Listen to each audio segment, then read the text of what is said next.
So, we were still on the Anchorage platform, and suddenly the United States announced sanctions against 2 of our oil companies. What was the reason for that? I'm telling you honestly, I didn't even understand what was going on. So, there's no point in accusing Mr. Ushakov of being overly friendly with his Russian colleagues. Mr. Ushakov is apparently traveling to Moscow on President Trump's orders to negotiate with us. But it would probably be surprising if he had cursed us with obscenities in his conversations with Ushakov. That means he said something extremely unkind, and then came and tried to establish relations with us to improve his negotiating position. But that's nonsense. And his friendship with President Trump has lasted for many, many years, perhaps decades. He's an American citizen, defending the position of his president and his country. Yes, we have a dialogue, and it's not an easy one.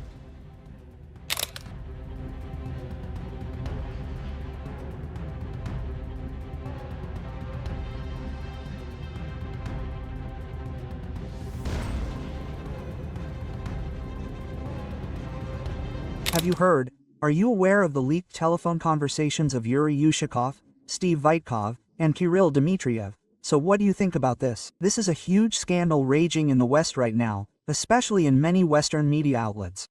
And Witkovo is currently under attack. What do you think about this? Thank you. No, regarding these leaks, they could be fakes, or maybe they're genuinely overheard conversations. Actually, eavesdropping is a criminal offense here. At least, eavesdropping is prohibited.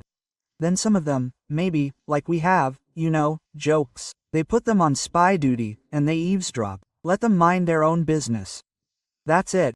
But you also have to know how to spy. Let me explain what I mean. I don't know the essence of these service calls, the essence of these leaks. Well, you understand, you see, yes, we get up here in the morning from dawn until dusk. So, right after all the events ended, I came to you.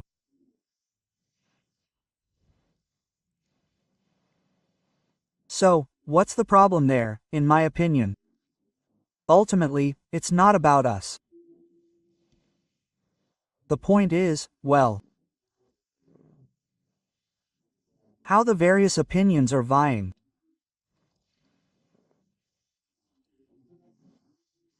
In the collective West and in the United States itself about what's going on and what needs to be done to end the war, to stop the hostilities.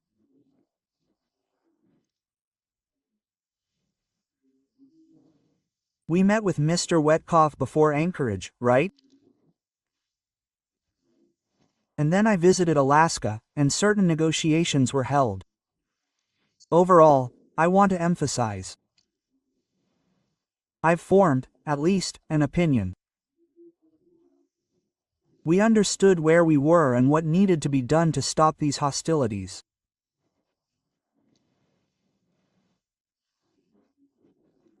Then we parted ways, because my colleague, President Trump, and I said, we need to return to our capitals, think, consult with our staffs, with ministries, agencies, and allies.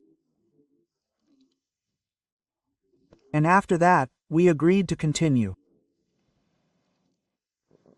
Lavrov and Rubio met in New York on the sidelines of the General Assembly. Overall, that's how we talked, but there wasn't any conflict between Russia and the United States on these issues. So, we were still on the Anchorage platform, and suddenly the United States announced sanctions against 2 of our oil companies. What was the reason for that? I'm telling you honestly, I didn't even understand what was going on. Do you understand? So, there's no point in accusing Mr. Ushakov of being overly friendly with his Russian colleagues.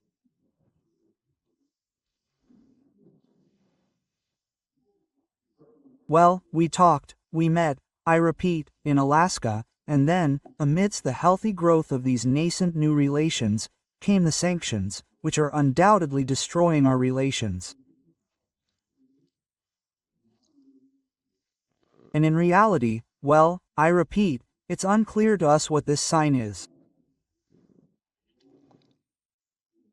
And that's the first thing.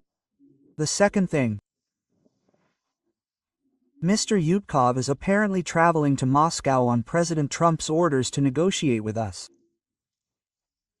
But it would probably be surprising if he had cursed us with obscenities in his conversations with Ushakov. That means he said something extremely unkind, and then came and tried to establish relations with us to improve his negotiating position. But that's nonsense. Not to mention that Mr. Ushakov, judging by everything, is an intelligent man. He should create some conditions, yes, for interpersonal communication. That's understandable.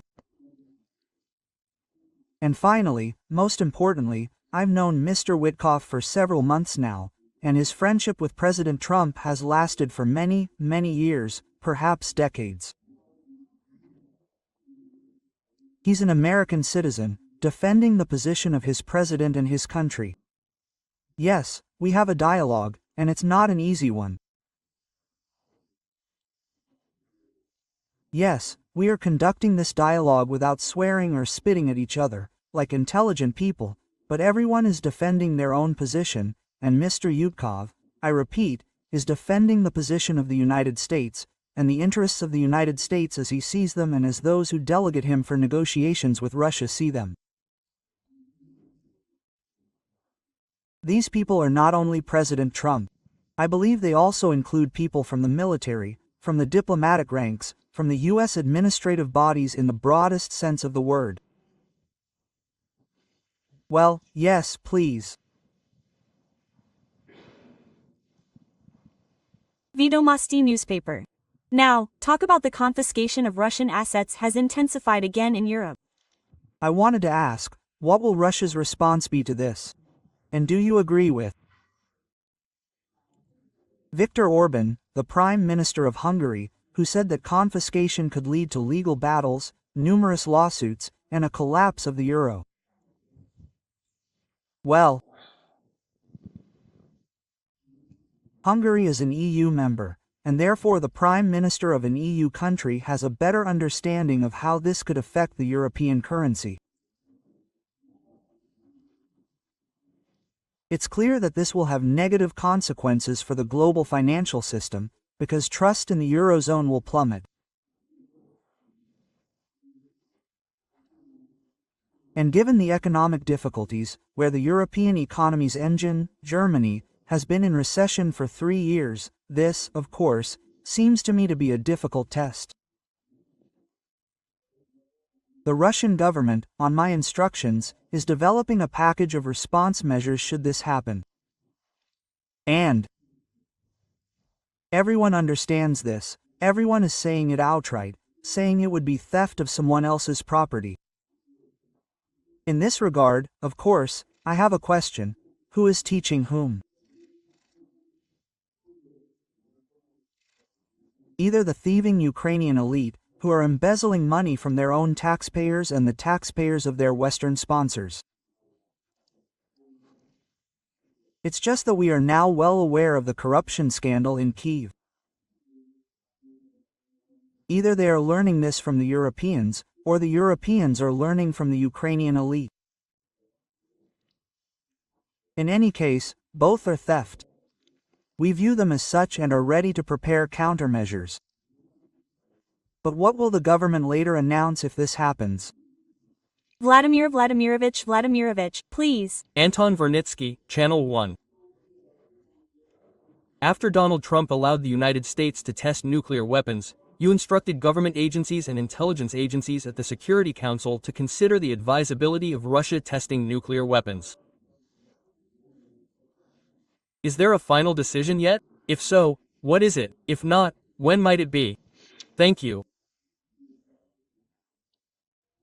I have instructed them to gather additional information about the American side's actions, analyze it, and submit to me a proposal on what we should do in this situation.